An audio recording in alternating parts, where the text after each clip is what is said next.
Friends, moms and baby life channel में आपको स्वागत है। फ्रेंड्स, एक क्वेश्चन है जो बहुत ज्यादा लोगों ने मुझसे किया है कि आप अपना एक्सपीरियंस शेयर करिए कि डिलीवरी रूम में क्या क्या चीज होती है, कौन सी सीक्रेट बातें होती हैं।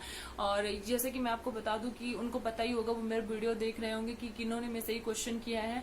ठीक है, तो मैं उसका क्वेश्चन का आंसर देना जो है आज सोच रही हूँ कि मुझे लग रहा है कि मैं आपको उसका उस सारी क्वेश्चन का ही आंसर दे दूं कि डिलीवरी रूम में क्या क्या चीजें सीक्रेट बातें होती हैं, क्या क्या उससे पहले होती हैं। ठीक है, तो मैं आपको बता दूं, सबसे पहले तो जो मेरा खुद का एक्सपीरियंस रहा बहुत अलग रहा है, और ऐसा सिर्फ और सिर्फ 10% लोगों के साथ में ही होता है कि जिसको बहुत ज्यादा पेन भी नहीं हुआ होगा, और जिसको क्या होता है कि मेरा जो है, मैं गई थी चेकअप कराने के लिए। जैसे कि आपको पता है इंटरनल चेकअप होता है 9 मंथ में। ठीक है, डॉक्टर आपको जो है आपका जो है इंटरनल चेकअप करते हैं। उससे क्या होता है कि उनको पता होता है कि आपका जो सर्विक्स है उसका कितना, जो उसका ऐसा तो नहीं है कि उसका जो मुंह है वो थोड़ा सा खुल रहा हो। ठीक है, उससे क्या होता है कि जितने सेंटीमीटर सर्विस खुलता है उसी के अकॉर्डिंग वो डिलीवरी का टाइम देती हैं, डेट देती हैं। ठीक है, कब आपको आना है कब नहीं। लेकिन मैं गई थी, मेरा जो है, मुझे वो 1 वीक में बुलाते थे, तो 1 वीक में जब मैं गई तो उन्होंने मुझसे बोला, जो मेरी डॉक्टर थी उन्होंने मुझसे बोला कि आप जो है आज आपको एडमिट होना पड़ेगा क्योंकि आपका जो सर्विक्स है वो कहीं ना कहीं 3 सेंटीमीटर ओपन हो गया है, और आप जा तो रहे हो लेकिन घर वापस तुरंत आओगे, क्योंकि कहीं ना कहीं आपको जो है पेन स्टार्ट हो ही जाएगा। ठीक है, तो मेरे हस्बैंड ने बोला कि इससे अच्छा तो तुम एडमिट हो जाओ। तो मैं एडमिट हुई, तुरंत सारे प्रोसेस स्टार्ट हो गया। उसके बाद जो है उन्होंने मेरे को पेन बढ़ाने के लिए ही, मुझे ऐसा लग रहा है क्योंकि उसको लगाने के बाद ही मुझे जो मेरा पेन है वो कहीं बहुत ज्यादा बढ़ गया था। ठीक है, तो मैं आपको बता दूं कि आप डिप चढ़ाएंगे आपको बिल्कुल पेन नहीं होता है। अगर आपको पहले भी डिप चढ़ा हुआ तो आपको बिल्कुल नहीं लगेगा। यहाँ पे जो है इंजेक्शन लगा करके आपको डिप चढ़ा देते हैं।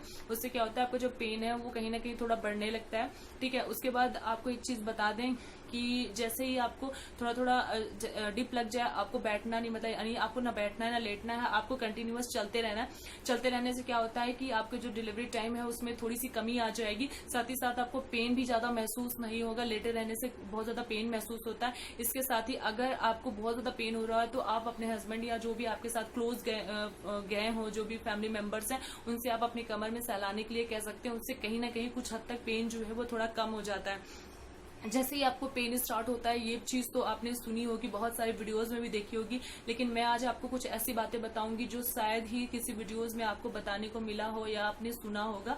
क्योंकि जो दोबारा माँ बनी हुई हैं उनके लिए तो ये बहुत ज्यादा जो है उनके खुद का एक्सपीरियंस होता है। लेकिन जो फर्स्ट टाइम, जैसे मेरे जैसे जो माएँ ऐसी हैं जो फर्स्ट टाइम माँ बनती हैं, उनके लिए बहुत ज्यादा मतलब जो एक्सपीरियंस होता है वो 0% होता है।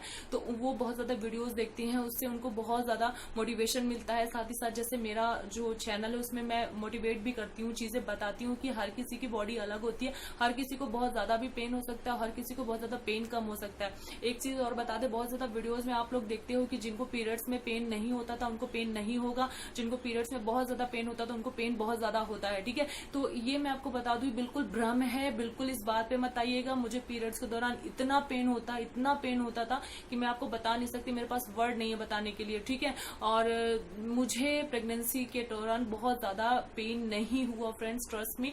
लेकिन जिनको मैंने देखा है प्रेगनेंसी के दौरान बिल्कुल भी पेन नहीं होता था, उनको बहुत ज्यादा पेन होता। इस बिल्कुल भ्रम में मत जाइएगा आपको पीरियड्स के दौरान पेन नहीं होता है। तो ऐसे वीडियोस देख करके फर्जी में आप अपना भी टाइम वेस्ट करते हैं और अपना माइंड भी वैसे सेटअप करके ही जाते हैं। ठीक है, बाद में आपको जब परेशानी होती है तो आप अचानक सोचते हैं मेरे साथ कुछ गलत हो रहा है। ठीक है, इसके साथ ही मैं आपको बता दूं कि जब आपको क्या करना है, जब आपको पेन स्टार्ट हो जाए तो आपको चलते रहना है। ठीक है, उसके बाद आप जो है, आपको क्या होगा कि फिर नर्स आएंगी जो आपका जैसे होता है ना कि उस दौरान क्या होता है कि आप कहीं आपको जो है पॉटी ना लगी हो या कुछ ना, तो आपको जो है एक ऐसी इंजेक्शन लगाई जाएगी जिससे क्या होगा कि आपका पेट बिल्कुल क्लीन हो जाएगा। इससे क्या होगा कि आपको फील ही नहीं होगा कि आपको, जैसे होता है ना कि जब आप पुश करोगे तो आपको ऐसा लगने लगे कि आपको पॉटी आ रही या जो भी है। ठीक है, फील तो आपको वैसे ही होगा, लेकिन इस दौरान कहीं आपको ये न रहे, इसलिए आपको जो पेट है वो पूरी तरीके से क्लीन कर दिया जाता है। ठीक है, और वो इंजेक्शन नहीं होता है, वो सिर्फ एक ड्रॉप जैसे होता है जो पीछे उसे लगा करके उससे पूरा क्लीन, धीरे धीरे में आपको थोड़ी देर में आपको ऐसा लगेगा जैसे आपको बहुत तेज से पॉटी आ रही है, और उसके बाद आपका जो पेट है वो पूरी तरीके से क्लीन हो जाता है, ताकि वहां पुश करने में आपको ऐसी परेशानी ना हो। ठीक है, तो फ्रेंड्स उसके बाद क्या होता है, फिर थोड़ी देर में नर्स आएंगी जो आपको इंटरनल चेकअप करती रहेंगी कि कहीं ना सर्विक्स का मुंह कितना ओपन हुआ है। ठीक है, जितने सेंटीमीटर ओपन होता जाता है उसी के अकॉर्डिंग वो देखते हैं। फिर आपको अचानक से जो पेन है आपका वो थोड़ा जो है टाइम पे क्या होगा, जल्दी जल्दी आना स्टार्ट हो जाएगा। ठीक है, पहले तो 30 सेकंड में आएगा, फिर 20 सेकंड में, फिर 10 सेकंड बाद आएगा, फिर 5 सेकंड, फिर जल्दी जब आना स्टार्ट हो जाएगा तो आपको पता है 5 सेकंड या 10 सेकंड के अंदर ही आना स्टार्ट हो जाता है। फिर वो आपको डिलीवरी रूम में लेके जाते हैं। लेकिन ठीक है, उस दौरान आपका जो पेन होता है काफी बढ़ चुका होता है, और वही एक सही टाइम होता है पुश करने का, क्योंकि जब आपका पेन बहुत ज्यादा होता है तो सर्विस का जो मुंह है वो कम से कम 7 सेंटीमीटर के आसपास या 6 सेंटीमीटर के आसपास ओपन हो जाता है, जिससे बेबी इजिली बाहर हो जाता है। ठीक है, इसके साथ मैं आपको बता दूं, जब आप डिलीवरी रूम में जाते हैं तो आपको, जैसे आपको बताया कि आपको वो बार बार इसके पहले ले जाते थे वहां पे रूम में, क्यों पता है, आपको इंटरनल चेकअप करने के लिए और क्लीन करने के लिए। इसके साथ ही आपको बता दें कि बहुत सारी माएं हैं, उन्होंने मुझसे क्वेश्चन किया कि क्या प्राइवेट पार्ट के हेयर को रिमूव करके जाना चाहिए। तो मैं आपको बता दूं, ऐसा कोई जरूरी नहीं है। अगर आपको कोई परेशानी, किसी का पेट इतना ज्यादा होता है कि वो नहीं कर पाते हैं पूरी तरीके से क्लीन,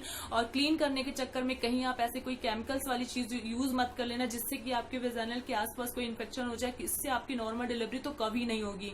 ठीक है, अगर किसी तरीके की कोई इन्फेक्शन हो गया, आपने कोई क्रीम वगैरह ऐसे यूज कर ली, हेयर जो रिमूवल की आती है वो अगर आपने कुछ यूज कर लिया तो उससे क्या होगा, आपको इन्फेक्शन की चांसेस बहुत ज्यादा बढ़ जाएंगे। ठीक है, आप सिर्फ और सिर्फ रेजर का यूज कर सकते हो, लेकिन जो है आप अगर सेफली कर पाते हो तो, नहीं कर पाते हो तो कोई जरूरी नहीं है, वहां पे नर्स आपका क्लीन कर देंगे। इसमें कोई शर्म की बात नहीं है, वो भी कभी माँ बनी है, आप भी फर्स्ट टाइम माँ बन रहे हो। ठीक है, और कहीं ना कहीं जो डॉक्टर है वो भी लेडीज है, जो भी वो हर चीज को समझती है। ठीक है, तो इसमें परेशान होने की बिल्कुल जरूरत नहीं है, जैसा आपको सुटेबल लगे आप अपने अकॉर्डिंग कर लीजिएगा। ठीक है, उसके बाद मैं आपको बता दूं कि जब आप रूम में जाते हो तो सबसे पहले जो है, जब वो बीच बीच में इंटरनल चेकअप के लिए ले जाती है तो आपके जो हेयर है उसको रिमूव कर देंगी, ताकि आपको कोई परेशानी ना हो, बच्चे को किसी तरीके का कोई इन्फेक्शन ना हो। ठीक है, उसके बाद जैसे कि आपको बताया था, जब वो लेके जाते हैं तो आपको लिटाते हैं। लिटाने के बाद में आपको हाथ से पकड़ने के लिए वहां पे कुछ है नहीं है तो आप देख लीजिएगा, आप अपना जो बेड होता है, क्योंकि डिपेंड करता है कि आप कैसे कैसे डॉक्टर के पास गए हो। अगर बहुत ज्यादा फैसिलिटीज होगी तो वहां पे वो चेयर होगी, जो स्पेशल चेयर होती है डिलीवरी की, जैसे आपको पता है अगर आप नॉर्मल बेड में हो तो कहीं ना कहीं आपको वो चेयर नहीं मिलेगी। ठीक है, तो इसके बाद आपको क्या करना है कि आपको उसे अच्छे से पकड़ लेना है। जब आपको डॉक्टर पुश करने के लिए बोलेंगे तो जैसे मैंने आपको बताया था, मेरी सबसे बड़ी गलती क्या थी, मैं फिर से रिपीट कर देती हूँ कि मैंने थाइस पे जोर दिया था। इससे क्या होता, बहुत ज्यादा कट हो गए थे मुझे नीचे। ठीक है, 13 से 14 टाके लग गए थे। तो आपको डॉक्टर ने मुझसे बोला था कि अपनी बॉडी को बिल्कुल लूज छोड़ दो, मतलब ढीला सा छोड़ करके फिर आप पुश करो, उससे क्या होता है बेबी इजिली बाहर हो जाता है। और उस दौरान आपको क्या करना है कि डॉक्टर ये बात आपको बिल्कुल नहीं बताएगा, क्योंकि आपको क्या करना है, सांस जो है अपने नीचे की ओर लेनी है, ऊपर की ओर बिल्कुल नहीं लेनी है। अगर आप ऊपर की ओर सांस लोगे तो बेबी ऊपर की ओर चढ़ता चला जाएगा, नीचे की ओर पुश होगा ही नहीं। ठीक है, तो उसके बाद आपको जितनी ताकत लगानी, मतलब फर्स्ट टाइम तो आप थोड़ा सा रिलैक्स होकर के पुश करना, सेकंड टाइम आप कोशिश करना थोड़ा ज्यादा करने की, एक बार की जोर नहीं कि फर्स्ट टाइम आपको ऐसा बिल्कुल नहीं करना है कि एक बार की बहुत ज्यादा जोर लगा करके करना है। इससे क्या होगा, बहुत ज्यादा कट भी आएंगे और डॉक्टर के लिए भी परेशानी आप कर दोगे और आपके लिए भी प्रॉब्लम हो जाएगी। ठीक है, तो यानी सेकंड या थर्ड बार आपको जो है कोशिश करनी है कि बेबी आपका जो है इजिली बाहर आ जाए। ठीक है, इसके साथ ही मैं आपको बता दूं कि डिलीवरी रूम में जाने से पहले आपको बहुत ज्यादा, जैसे होता है ना कि अगर आपका वाटर लीकेज नहीं होता तो अचानक से पहले वाटर लीकेज भी हो जाएगा, तो उससे क्या होगा कि आपका पूरा जैसे आपको वो खुद का ड्रेस पहनाते हैं जो उनका रहता है, तो उससे क्या होता है बहुत ज्यादा गीला हो जाता है। ठीक है, उसमें परेशानी होने की कोई बात नहीं, बाद में आपको सारा कुछ क्लीन हो जाएगा, इसलिए बिल्कुल भी परेशानी मत होइएगा। अगर आपको वाटर लीकेज पहले ही हो गया तो भी थोड़ा बहुत होता है, जो वाटर लीकेज होता ही होता है। ठीक है, मेरा क्या था कि मेरा उसी दौरान ही लीकेज हुआ था जब मैं डिलीवरी रूम में गई थी। ठीक है, उसके साथ ही मैं आपको बता दूं कि बहुत सारे लोग होते हैं जो शर्माते हैं। ठीक है, कि आपका प्राइवेट पार्ट ऐसे डॉक्टर हैं, ऐसे ऐसे सोचते हैं। तो फ्रेंड्स, इसमें शर्माने वाली कोई बात नहीं है। ऐसा चीज है तो आपको शर्माने की कोई जरूरत नहीं। अगर आप तो कहीं ना कहीं वहाँ डॉक्टर बैठा हुआ है, खुद देख लेगा इन सब चीजों को, तो परेशान होने की कोई बात नहीं है। आप थोड़ा सा ध्यान दे दीजिएगा, मोटिवेट रहिएगा, और अगर आप खुद में कॉन्फिडेंस आपका बहुत ज्यादा है ना, तो आप देख लीजिएगा आपको किसी तरीके की कोई परेशानी नहीं होगी, और इजिली आप जो है बेबी को जन्म दे पाएंगी, और बिल्कुल परेशान होने की जरूरत नहीं है। फिर जब बेबी हो जाता है तो सबसे पहले आप बेबी की आवाज सुनने के लिए बहुत ज्यादा उत्साहित हो जाती है, क्योंकि इतना तो माइंड में किसी के नहीं चलता हमें क्या हुआ क्या नहीं, सबसे पहले तो बेबी की आवाज ही, क्योंकि बेबी सेफ है, सही। फ्रेंड्स, जब आपको जो है ये पता चल जाता है कि आपका बेबी सेफ है, बिल्कुल सही है, तो फिर टाँके लगने की बात आती है। बहुत सारे लोग होते हैं टाँके लगते हैं, बहुत ज्यादा पेन होता है। फ्रेंड ट्रस्ट मी, बिल्कुल पेन नहीं होता, 0% होता है, आपको फील भी नहीं होगा कि आपको टाँके लग रहे हैं।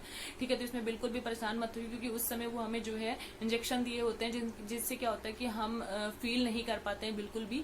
ठीक है, और रही बात पेन की कि क्या पेन बिल्कुल जो है सही हो जाता है उसके बाद, तो ये सच है फ्रेंड, जैसे ही बेबी हो जाता है आपका जो पेन है वो बिल्कुल 0% हो जाएगा, फील भी नहीं होगा।